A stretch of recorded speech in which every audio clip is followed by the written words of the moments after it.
Good.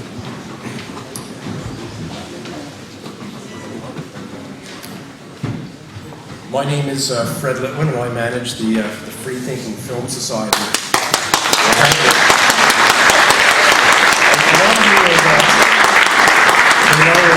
Some of the history of the Free Thinking Film Society. I started this a couple of years ago. I was largely driven by Michael Moore. Fahrenheit 9/11 had come out. It was playing all over Ottawa, and a guy in the States had made a film called Michael Moore Hates America, and I wanted to see it. And I sent an email to the Bytown, and I said, why don't you bring this film in? And they sent me an email back, and they said, well, you know, it's not quite right for the way we license things. It's not, you know, a lot of excuses. And I realized the only way I could see a film like that was to actually bring it in. And we started, the first film we brought in 2 years ago was Obsession, film of radical Islam. I hired the St. Laurent Shopping Centre for the theatre there, the Rainbow Theatre, and started promoting it. And I was sitting at home one afternoon, I got this phone call from the manager, and she said, have you gotten this film past the Ontario Licensing Board? And I said, do I have to? She said, all film have to. You have to do it. You have to do it. So I called up the Ontario Film Licensing Board, and they said, no, it's a documentary. Documentaries are fine. You don't need a license for that. And then about half an hour later, I got an email from her, we're canceling your film. And we got an email from a retired professor at Carleton who thinks the movie maligns Muslims, and we're canceling it. You can come see us and get your money back. And I thought this was a big media story, and I did get some coverage in the Sun, but not elsewhere. But that was the start of the Free Thinking Film Society, and since then we've had films on left-wing indoctrination universities, the power of unions in Quebec, a look at the black community in the United States. We've looked at the media and the Obama campaign. And tonight is our first speaker. And we're going to have a lot of speakers in the future. Before I start to get into some of this, there's a lot of people to thank. I want to thank Bruce for coming up to do this. I want to thank Mark LeBouy, Terry Glavin, David Harris. I want to thank James and Mike and Tony, Andrew, Vicky. A lot of people did a lot of work to help make this happen. Our next film is, and I think I'm going to find out tomorrow, but I think it's going to be October 18th. I'm hoping we'll be part of a world premiere of a new film that's going to be showing in Washington and a whole variety of other cities on global warming.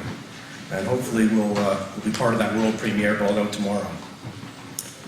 And mark your calendar, in November 2010, we'll be having our first annual Free Thinking Film Festival. We'll have a whole weekend, we'll be right here, and we'll have around 7 or 8 films, panel, party, and stuff, and we'll show some of the great films we've shown in the past and a few new ones. I want to say a few words about tonight's discussion and speech.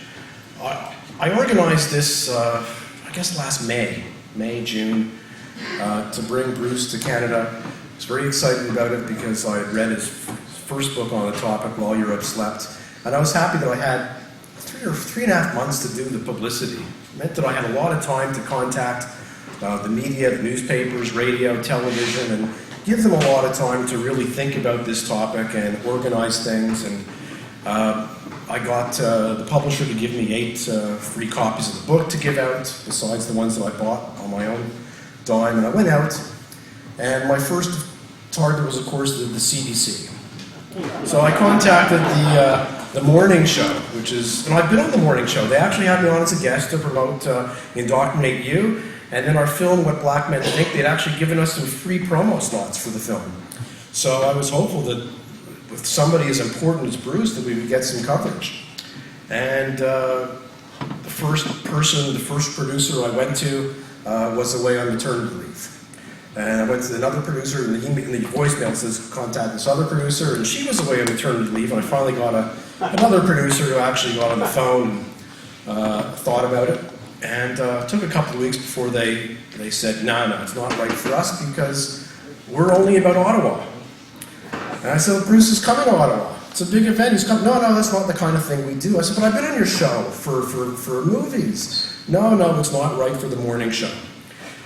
So at the same time, I went to the afternoon show, Adrian Harewood.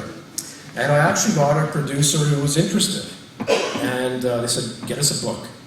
So I ran down to CBC, got them a book, and waited. And I finally decided to call them. I called them, and they said, well, we haven't made a decision yet. Just give us some more time. It's still early. You know, it's still the summer. So I waited a week or two and called them back. No, we haven't made a decision yet. Waited a couple of days, called them back, and I'm still waiting for them to call me back. They wouldn't even give me a call back about Bruce. I did get an email from somebody at CBC who used to work on The Current. He had since moved on to another show. He said, this is really interesting. I think this topic's important, in an email to me. He said, I passed this on to 2 producers at The Current, and I personally went myself to the people of The Current, and again, I'm still waiting for The Current to get back to us. This really isn't that important for the CBC, obviously. We've got nothing from them. I went to Express. You may know that lovely weekly newspaper we get here in Ottawa that covers weekly events. They've covered every one of my films, and they hate them all. Every time I show a film, I can count on a really bad review in Express, and I wear that really proudly. I like that, the fact they hate it, because if they liked it, I'm probably doing something wrong.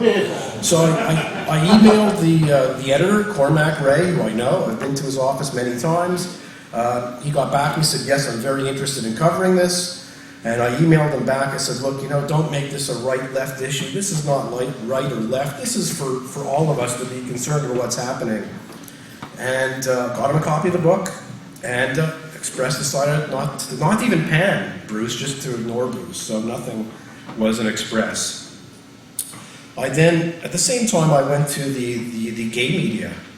And I went to Capital Extra. I know Marcus McCann, the editor, very well. I've met him several times in various functions. Went to his office in June and said, I'm bringing in Bruce Bawer. He's a very important author. He's written some very important books about homosexuality. And would you help me to organize a breakfast? I want to bring some of the top gay leaders of the city to have a breakfast with Bruce. Absolutely, I'll help you, for sure. Got him a copy of the book within days. And then I never heard anything from Marcus. And then every time I called him, he would not return my phone calls. And finally, I got him on the phone. He said, well, I'm going to be out of town when Bruce is here. I can't make that breakfast. And I said, well, how about somebody else from Capital Extra, the newspaper? Well, there's nobody here who can really go to that breakfast. I said, well, who else should I be inviting in Ottawa who might want to meet Bruce? Well, I don't know anybody. I said, well, you're the editor of the newspaper. You're at every event. I just don't know anybody. I said, what about EGAL, the human rights group here in town? Would they be interested? Well, I don't know. I don't know anybody at EGAL. I said, you don't know anybody at EGAL, the human rights group? Well, I do know a couple of people who tried these 2 names. So I took down the names and, of course, went to the EGAL website, got their phone number, called them up. You get voicemail. So I leave a message for the 2 guys. So at the same time, I send them an email. Nothing. Wait 2 weeks, do the same thing again. Another voicemail, more email, nothing. And to their credit, I finally, after like a month and a half, I got an email back, actually a very nice email back from somebody in Toronto who was actually in the middle of reading your book, which was quite nice. So that was at least something. But and then I went to ask Alex Munter. I thought it would be very important for Alex Munter to come to a breakfast and meet Bruce, and needless to say, that didn't work out either. Alex could not make tonight, he could not make a lunch, he couldn't make a breakfast. He's got a very, very busy schedule. So it's been a little disappointing to have somebody like Bruce come to the city and really work hard and get very, very, very little media response. It's a bit frustrating. Oh well. That's life. Anyways, we've got a great evening for you. A lot of people came out. I really appreciate it. It's going to be a lot of fun. It's going to be interesting. Let me give you the agenda for tonight. Here's how it's going to work. We're basically going to introduce a speaker, and we're going to lead to Bruce. We're going to have a break with some food, drink. Bruce will be happy to sign some books. And then after the break, we're going to come back and have a panel discussion where the audience can ask questions of our panel. I'll introduce the panel at that time, and Bruce will be here to answer your questions as well.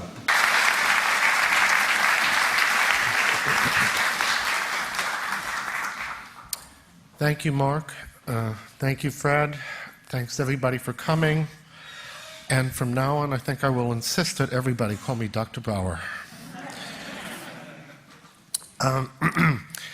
I'm about to tell you pretty much what Mark just told you, only at much greater length. I'm here to talk about a subject that a few years ago was not even on my radar.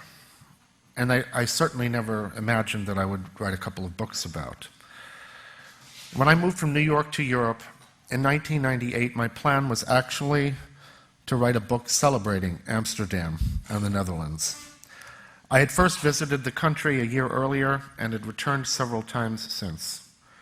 I was enchanted by it, and I really had the impression that the Dutch had come closer than anyone else to attaining the complete secular, liberal democracy that my own country's founding fathers had envisioned. I had never seriously thought of moving abroad, but I did.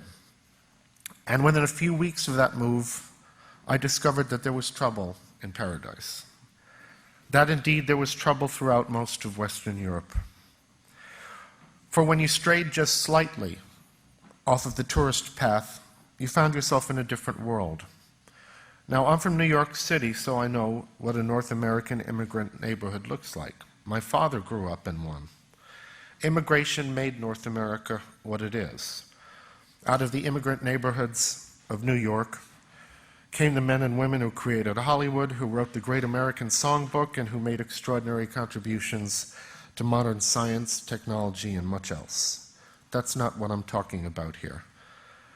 No, what I saw in Amsterdam, and would later see in one European city after another, were not temporary immigrant neighborhoods from which young people would move on to become well-integrated members of mainstream society, and some of whom would make extraordinary contributions to tomorrow's Europe. What I saw were steadily growing enclaves in which Muslim families had lived for 2 or 3 generations, where living on the dole had become a family tradition, where young people born in Europe to parents who had been born in Europe could barely speak the language of the country they had been born in, and where everybody, to a remarkable extent, was subject to 7th century Islamic law. Paradoxically, people who had come to Europe as refugees vacationed frequently in the countries they had supposedly fled. Many of them even maintained homes in their countries of origin. They had come to Europe as peasants, but now, thanks to the generosity of European welfare states and the radically different costs of living between Europe and the Muslim world, they were rich back in their home villages, employing servants and in some cases even owning slaves that had been purchased with European taxpayers' money. In these communities, you could find families who were collecting every possible form of welfare largesse available in their adopted country, including child support for children who did not exist, and disability benefits for people who were as healthy as a horse. You could find men who had 1 wife in Europe and 2 or 3 more back in the old country.